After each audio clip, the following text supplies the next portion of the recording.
On est tous dans le même bateau. 3 heures du matin.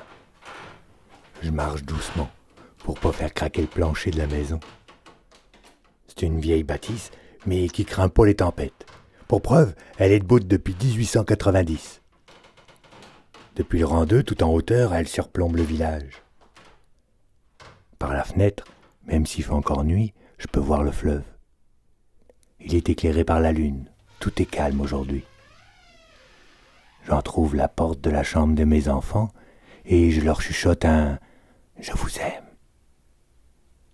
en prenant garde de ne pas les réveiller. J'embrasse ma femme qui me répond les yeux mi-clos par un sourire endormi. Mon sac est prêt depuis hier. À 5 heures, on quitte le port. On s'en va vers la zone 17 pour déposer des cages et relever celles déjà installées. Moi, je suis le capitaine de cette goélette, accompagné de mon équipage de braves, des gars solides, des fils de cultivateurs habitués au travail à bras.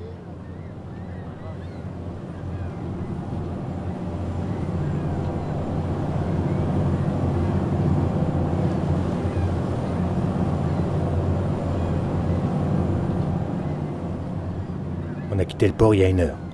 Le bateau déborde de cages et d'appâts. Une chance que le fleuve est calme aujourd'hui. Le soleil se lève. Il n'y a pas de vent, la mer est d'huile. J'entends que le son du moteur.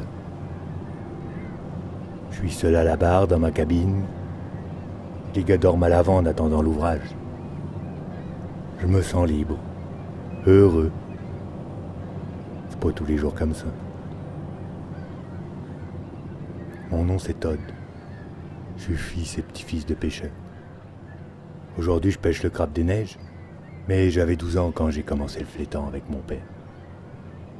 Les mains frêles du gamin que j'étais tiraient sur ce poids mort avec la rage et la fierté de ce geste ancestral.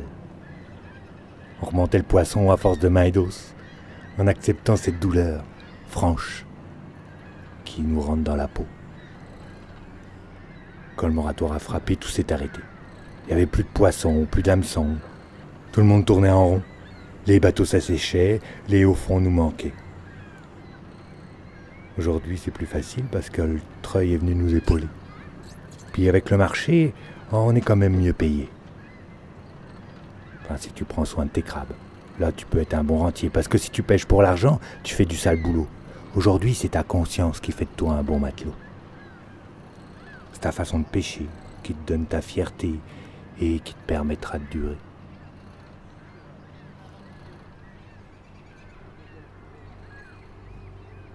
Tu vois dans ce petit anse-là, là?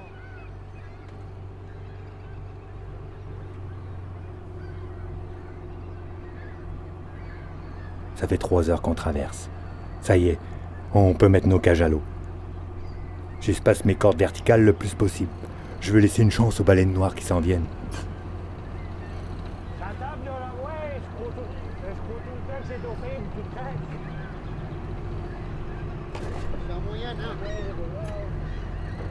Le fleuve m'apprend chaque jour qu'on est tous dans le même bateau.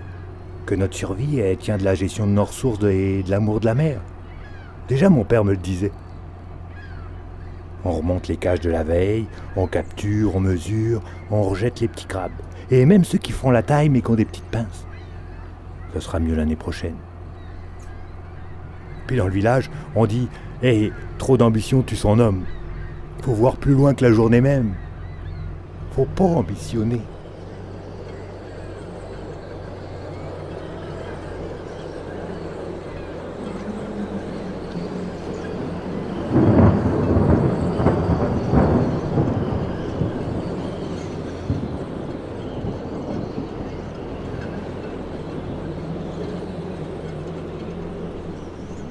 Le vent se lève.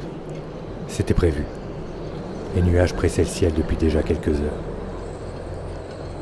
Mais on va rentrer demain, faut encore qu'on pêche. On sera quand même rentré à temps pour livrer les poissonneries pour la fin de semaine.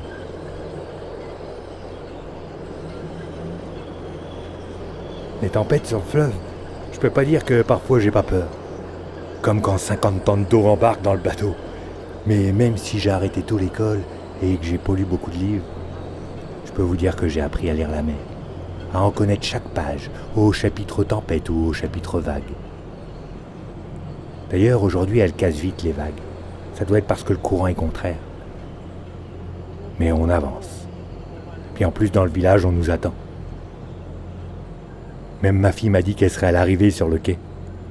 Puis ça tombe bien parce que demain, il prévoit le retour du beau temps.